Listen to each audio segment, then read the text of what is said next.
All right, welcome back as we now find ourselves in Series 3 of Group B. And it's going to be our two unfortunate losers in their first games, MorroW versus ToD. One of them is going to be eliminated. Unfortunately, yes. ToD last season was able to make it for the first time to the round of 16 after attempting that for a good amount now, 4 or 5 times of trying to break into the round of 16, and he eventually got it last season. But he could be facing elimination right now against a player who is debuting in the Premier League here for his very first time. So 2 players very similar, just a couple of notches ahead or below each other, with ToD trying to get into the round of 16 all the time, MorroW trying to get into Premier League itself, and now eventually making that debut happen today. Had a good series earlier, but now it's where it really matters. One of these players, unfortunately, is going home already. Alrighty, so spawning down at the bottom left-hand corner as our red Terran representing Team Property, it is MorroW. And up to the top right, we have our blue Protoss representing XMG, it's ToD. Okay, so we've seen both players play against the same race, but obviously different players now, with ToD opening up against Bunny and MorroW opening up against San. We've got a feel for a little bit of how they've played today already. So we're going to see, is that going to continue to develop down similar patterns, or are we going to see some drastic changes? So if we go through both of the players real briefly here, as the opening build orders do start up, MorroW's played pretty standard, heavier towards factory play than not. For Hellion-focused damage dealing. And then with SCV pulls when the opportunity presented itself, whether it did or didn't, apparently, in Game 1 and Game 3. ToD, though, has tried to play tricks more so than anything else here today. He's used his more so defensive style. So if you're looking for your own defensive style, maybe ToD is the person to watch a little bit closer here. ToD does like defensive style with harassment and counterattacks. With tricks, which is his main strategy focus for today, because he's done one thing, shown it, and then switched heavily, which gave him an advantage because his opponent wasn't prepared for that switch. And then from there on, he actually just went straight for Dark Templars, which apparently we're seeing quite a bit of. And we know the weakness of that, which, you know, it's first of all knowing about it, then dropping all over the place, sniping down the High Templar, adding in Widow Mines to your play. And when ToD played that style without a ruse to his side, he got picked apart. And obviously, MorroW is going to be knowing this style. So is he going to be kind of preparing a little bit for that? Is ToD going to go back towards traditional Colossus play now instead of trying to build around the Templar archives? And MorroW did opt to actually go away from the Reaper on this map. Like, if we think about how he did against San, he actually went for Reaper on this map to try and spot out what was going on. Unfortunately, that didn't quite work out. So he's just going to be relying on his SCV for now for have a look around. And he'll see one gas and then feel a little bit safer. Definitely feel that MorroW's main build is this one that we're seeing, but the Reaper switch-up was because it was the third game. In case San tried something, then he has this Reaper to try and get the info. And we even saw that with the turret being built preemptively because he didn't even know DTs were coming. He just kind of played that overly safe and, you know, kind of worked well for him until the DT got put in his main base, but played well. So it looks like he's gone back to his traditional opener, his more common and more tended one to use. But is it factory? He's got enough gas to do so. Yeah, he does. And noticeably, ToD is going for the same probe direction to try and trick out anything that would be coming along. Say if it was a Reaper opening that he doesn't know about right now, this probe would have gotten over the map a little bit undetected, but does die at the front to just 2 Marines. That's a little bit of a blow there. Saw pretty much nothing. Yeah, you usually should be fast enough to turn around as soon as you see the Marines. The sight range is bigger than the Marine shooting at you, so you usually want to flick that probe back, but he loses it there. Does not have a probe out on the map, does not have a way to go in again at another time, and more importantly, he doesn't know about the factory play. But ToD has currently 1 Stalker, 2nd Stalk on the way. He's about to hit 100 gas, which is where you throw the Robo down if you want to go Robo. And there we do see that.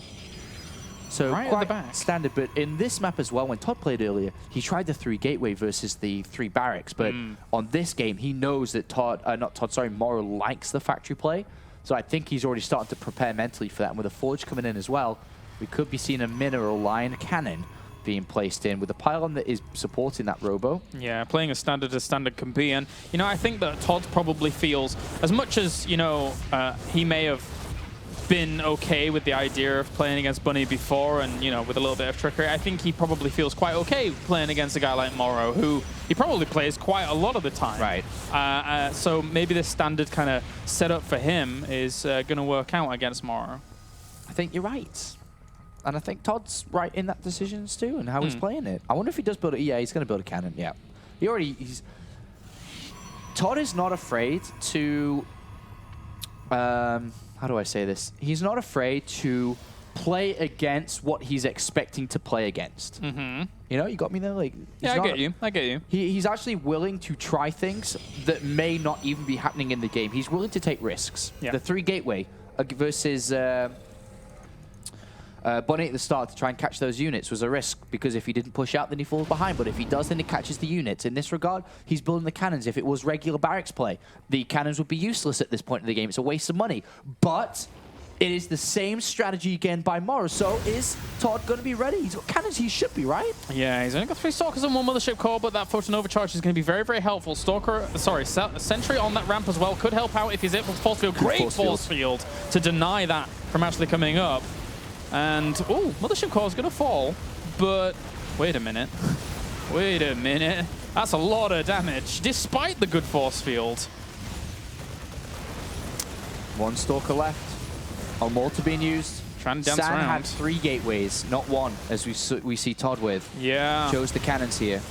And that's a lot of units to fight against. This cannon is actually being MVP right now, killing quite a few units in turn. 11. He's lost, ouch, 11 workers and all those units. That's quite a few losses. So ToD's approach to the defense here is double cannons. More so expecting mineral lines more, not mineral lines, sorry, widow mines more so than Hellion play. What use did the cannon on the natural provide? Nothing. It kind of prevented the Hellions from going around there, but they don't have to go in both locations. And ultimately that could have been a gateway. Right. I mean, playing off 1 gateway, you have to preserve the units that you have out, but MorroW very wisely here took a fight on the ramp to take a fight against the units, which he did against San, but this time it worked out much better for him, and this is a lead that he's going to hold on to nicely. He's got a 3rd command center coming in. Stim is seconds away from finishing. He's got another drop ready to go. Good start for the Swedish Terran. Very good start. Stark finds himself a little marine in the middle, which is quite nice, but there is a drop over on the left-hand side once again. I wonder, did he even... Okay, so he did see the cannon in the mineral line, so he has to be a little bit apprehensive about walking straight into that mineral line to do some damage. Maybe he's just checking the 3rd base. Yeah, it looks like it. Checking it, but should not really be able to get a lot of damage done. By the way, ToD's going down the Templar Archives here again. All right. That Twilight Council came in pretty quickly behind all of that aggression, so he has a good route to go into. And walls everywhere with pylons extra being added on. He's actually... How many units does he have? He has 1 Stalker, 1 Sentry, and 1 Immortal. Only just now has got energy for a Photon Overcharge? Yeah. Jeez. He's very open to a drop. For all these units unload inside the main base. ToD does not have a lot of units because of the amount of damage he took earlier to his economy. Yeah. Well, let's see which way MorroW is going to try and do this then. He's got great production. He's much faster with his 5 barracks here. And his economy is good. Here comes a drop. Oh, dear. That's a big, big drop. Oh, dear. Oh, dear. Okay, so we still only have 3 Zealots, 1 Immortal, and 1 Storm. It's not a lot of units right now. No, especially if they just stimmed and killed off that Immortal. Photon Overcharge has to go down right now. They're actually going to go for the Immortal. That's going to fall. And even the High Templar behind all of that as well. Okay, he killed a lot of the Marines off, which is not too bad in the end. But an Immortal and High Templar and a few units for those units, the more medevac going down was nice. That was okay for ToD. And Widowmine's been added into this now too, and the harassment and level of aggression is not going to decrease. It's going to increase over the next couple of minutes, and it's going to get harder and harder for ToD here until he puts his stamp down saying, you shall not pass. And I think even that Chrono Boost into the Forge could have been better spent technically in the Storm, but he's not actually being hit right now, so it will finish regardless. But having it out as quickly as possible when you're on these few units is very important. Look at the supply difference. Yeah. Is he going to be able to defend? against potentially, you know, a straight line from main to third. What happens if there's a single drop inside the main base? What happens if all the army's on the third? If MorroW starts to split up his forces, ToD's going to be spread thin, and ToD does not have numbers. Not at all. Not at all. With this Widowmine, it's going to be even hard to run in there. Does he even have an observer close? Well, he might be able to catch it with a Storm if he continues on with those, but it's positioned right at the front. Does end up dying before it even burrows. Second one, very close to death. Gets himself a Zealot. This third base is going to get forced down. There's nothing he can do about that. And now ToD is just, he's bleeding out. He's starving. There's not really too much room for him to really do anything against MorroW. It showed the income tab, and you know how bad this is going to be. Yeah. Look at that. 2,000 to 1,1500. 600 minerals more a minute. Oh, and a really nice little separation up of these Marauders as well at the front. MorroW, from start to finish, has just played this game out brilliantly. Yeah, his macro's looking really good as well. MorroW's definitely, you know, getting into shape with his StarCraft career right now. 167 supply, 96. Yeah. He's playing good, and he's got a lot of units. That one Zealot down here was the chosen one to bring him back into the game, but that's not going to be enough at all. Nice preemptive splits there in case ToD did try to lunge himself with Storms. Yeah, there's so many Widow Mines alone here to just push this forwards. Make it really hard for him ever to engage into. He doesn't have range to be able to combat those with any of his units whatsoever, apart from Storms, and you don't want to be wasting those on a few Widow Mines burrowed underneath. So this is really not going well for ToD. So you say this is an easy game here for MorroW, no? Yeah, I mean, yeah, this is... You think he's stressed right now? You think he's sweating? No, I don't think so at all. He is looking on point, and ToD just really hasn't brought anything to the table in this first game. Look at this army. I mean, you can't do anything against that as ToD. You can't, and unfortunately, James, this may be the end of ToD in this first game. Yeah, I mean, all right, Storms to catch a few of those fire units at the front, but there's a whole lot more where that comes from. GG, game number 1 goes to MorroW. Easily there. You know, it all came down to his opener, which ToD was kind of prepared for with the Forge and the cannons, but not properly prepared for that. Yeah. And it gained such a lead there, which was easily jumped on to pick the game. And so a good start here for the Swedish town. Good start indeed. And now just a single map away from being able to go to the decider. And if this happens, then we may have ToD in on the round of 16, you know, but not in the same capacity that I think he would like to be. That's for sure, because normally, I mean, ToD's a competitor, right? Right. At heart, ToD is a competitor. Everything he does, he likes to do and execute well and does well and has that competitive drive. But right now, if he loses out in this, it might be a casting role. Someone else is going to have to be playing instead of him, unfortunately, in the round of 16. And it could be MorroW. Could be. But, of course, still a long way to go left in the second day here of the WCS after kicking off the Premier League for the 3rd season and final season this year. And we do have a lot of action left for the next good couple of weeks. We have 2 days, before we fly to Canada with a Group C and Group D on Saturday and Tuesday.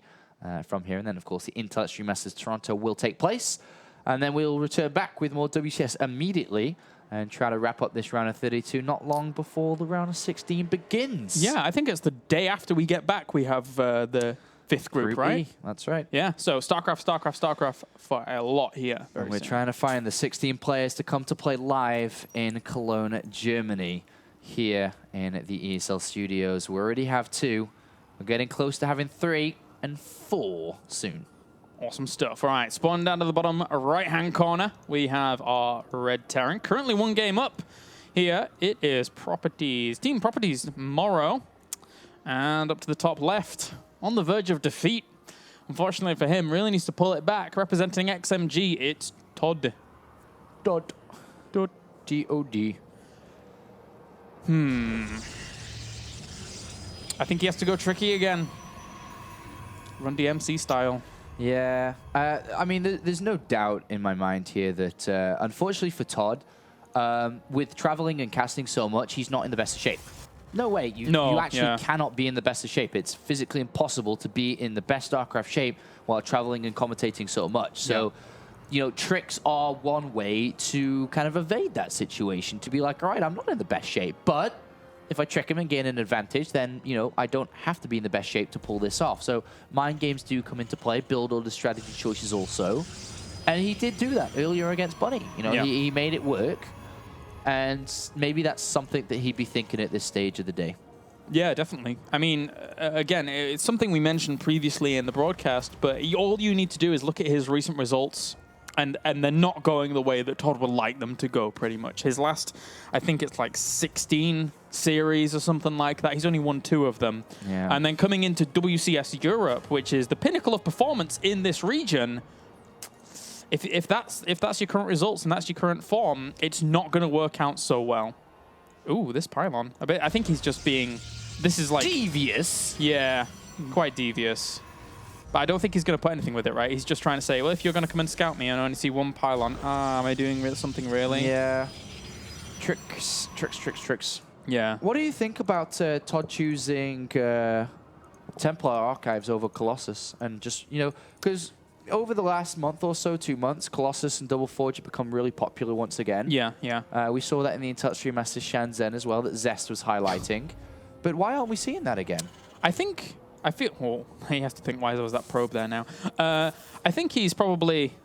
Afraid of SCV pulls? That he's just like, whatever, I'm going to play Templar Archives? Maybe, but I think he's... I feel he's overthinking it all. Like, because it's so popular, because the Colossi player is so popular, he's like, you're expecting me to do this, but now I'm going to do this, ha. Yeah. And it's not really working out so great. Well, it looks like he skipped the Zealot here. It did get a cancel. Yeah. And now he's stuck with an Engineering Bay on his natural. Bit sad. And this trick that he was trying to pull didn't work anyway. Yeah. So... And this is a Reaper as well. Yeah. So Stargate fast. Before the Nexus, yeah. Oh, Reaper's going to see it if he goes further. And he could. I mean, the Stalker mount popped out now. Yeah, he's not expecting it to be that fast. So he's like, I'm not going to check. There's nothing going to be there this early. Yeah. Engineering Bay. Oh, sorry, no, this is the Engineering of the block. So it is just Barracks follow-up. Well. Things not going so great for ToD apart from that Stargate. Very delayed. Back. A Stargate and Gateway before the Nexus. They're so delayed to throw that down. Yeah, there goes the dear. Nexus. But now there's no way that you can do a 1 base or something crazy like that. The Reaper's going to spot it. So yeah. And I think he's... Well, look at how diligently he's scouting around these areas. This is somewhere where we saw him hiding the Dutch Shrine before. Right. So anything could happen. And he's actually just going to go for it. Trying to body block. Doesn't get it. Sees the Stargate. Oh, ToD, this really is not your day. Jeez. Did he cancel the Oracle? Yeah. Yeah. Yes, he did. Well, yeah. This is not a good game, not a good series for ToD. This is not working out how you'd want it to. No. So he's got an uphill battle now. Yep. His Nexus is so delayed. Oh, it's so delayed. He's getting a Robo now. Oh, Forge, normal play, trying to get back into it. And in a couple of, in about 60 seconds or so, MorroW's going to start to realize that there just isn't going to be an Oracle, and you don't need to worry about keeping your Marines around. But he did build 2 turrets anyway. So the Stargate was, forced out 2 turrets. Engineering Bay was a part of this anyway, by the looks of it. +1 attack nice and early. Just 2 barracks here. Still, Nexus not even completed at 7 minutes. And the income really speaks for itself. Yeah. It's not looking so fresh for ToD just yet. He's even actually having to add on cannons as well. He doesn't know if it's factory play or not, does he? So he doesn't know if he's facing Widow Mines. That's got to sting. Or Hellions or what. He's got no idea. SCV's going to move out now and be like, if it goes straight to the mineral line, it's like, oh, you still don't really have much there? Yeah. Oh, great. Well, I'm okay with this. I feel this is where the SCV goes to the mineral line, sees no probes, and is like, oh, yeah. He's even checking the 3rd just in case. And he's like, okay, that's not there. This is good. Okay, that's cool. Let's see what he sees on this natural. If I was this SCV, I'm coming in. I'm like, doo-doo-doo. He's like, LOL, that mineral patch has 1,495 minerals left.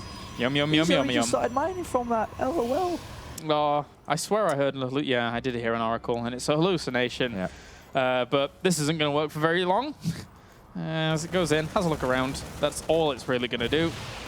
And then bye-bye. Yeah, this is... So, ToD's got to play he's going to play Templar Archives again. Yeah. Chrono Boost in the armor, so he's looking to get that +2 bad looks of it when that Twilight Council finishes up. Right. The robotics bay's been thrown in though, so yeah.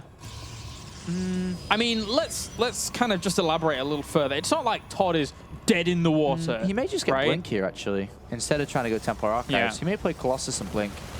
He's just playing from quite the deficit. So ultimately, diversifying his tech out and making it a little bit harder for his opponent if he was to try and do something. Is he going to go for the Blink? Oh, he's got... he needs to spend all of this gas across all of these buildings, needs a Colossus out to defend himself against this big bio push that's coming along. It's very difficult. But ToD has not seen this movement out, by the way, down the back.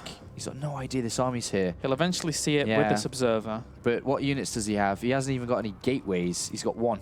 One Zealot, one Stalker, 2 Sentries. He could take big damage. 2 gateways, no Colossus. This army with Stim. Ugh. You've got 2 Sentries and that single Colossus to protect you, and off the back of 2 gateways here. This Marine's calling for help. This is troublesome. Realizes Mothership Claw's obviously there. He has to evac in the natural. The Colossus is out. He has force fields. It's double Medivacs though now too. He can drop. Yeah, if he just goes straight into the main. He could actually just drop on the army, and that would be kind of cool, but you would take a bit of damage. All right, he's going to poke away, get this Assimilator to start things off. Takes a bit of damage from that. Colossus does its job, holds on, but good pickup there from MorroW to save some of those units. Yeah, I lost about 4 or 5 Marines.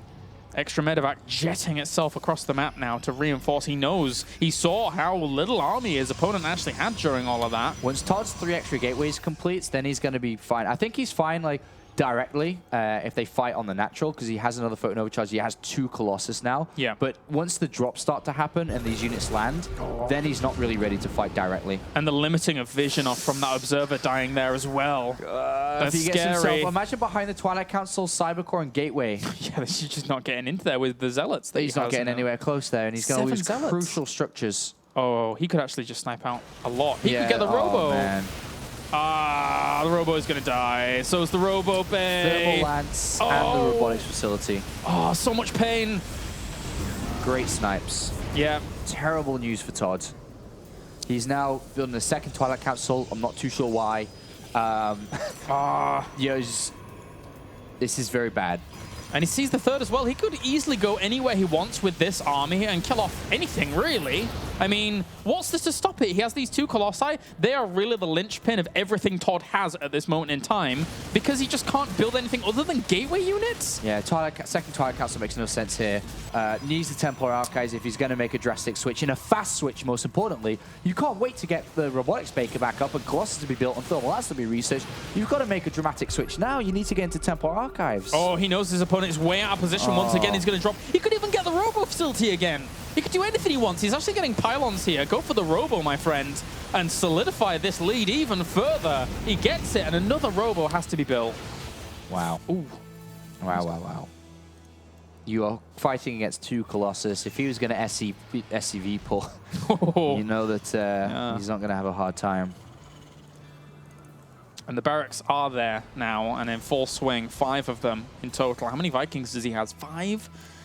Robo is on the way again, but as soon as the Robo, like, he should have, when the Robo was under attack, I think he should have started the Robo Bay at the same time as the extra Robo to try and somehow get to those Colossi again. I don't think he'll play Colossus this game now. Well, he'll just stick with these 2 that he's got and just play Templar Archives. You can't wait for Thermal Lance and more Colossus. Yeah, I mean, if you build more Colossus, you're just walking into the Vikings, and they're already too high for you. Yeah. So you have to play Templar Archives. Whatever he does is a sticky situation. I mean, with how MorroW has played this out, ToD's really up against it. And MorroW is just mining happily away from his 3rd base. Technically, ToD is as well, but that's only just really got up and running. ToD knows that shortly he's probably going to be facing an SCV pull. Yeah. And it's a hard place to be in, because you know an attack is coming soon. And are you going to be able to stop it? There's an attack now without SCVs. It's just a big force. Very Vikings big. are going to destroy these Colossus instantly. There's no storm. There's nothing here. And with this victory that MorroW will take, he's going through to the decider game. Yeah. ToD has to stop this in its tracks. And that's a really, really big deal here for MorroW. Yeah, it beautiful really time is. with his +2 as well. Finishes this second, and he's ready to go. These 2 Colossi are going to fall so quickly. Storm is not there. He sees High Templars, but he's just going to go for it. He knows how big his army is in comparison. The Colossi haven't even got a single volley off yet, and Just instantly leaves. There's no way you he's go. going to even fight that. And it is MorroW who eliminates ToD from the WCS Europe Premier League this season. Unfortunately, you cannot get a back-to-back round of 16 finish, but it is MorroW who lives to fight one more round. He'll play the loser of our next series with Bunny and San. All right, yeah, so we're going to go to a short break, and then when we're back, we have the winners match on the way. One of these guys is going to the round of 16. Join us for San versus Bunny here at PvT City.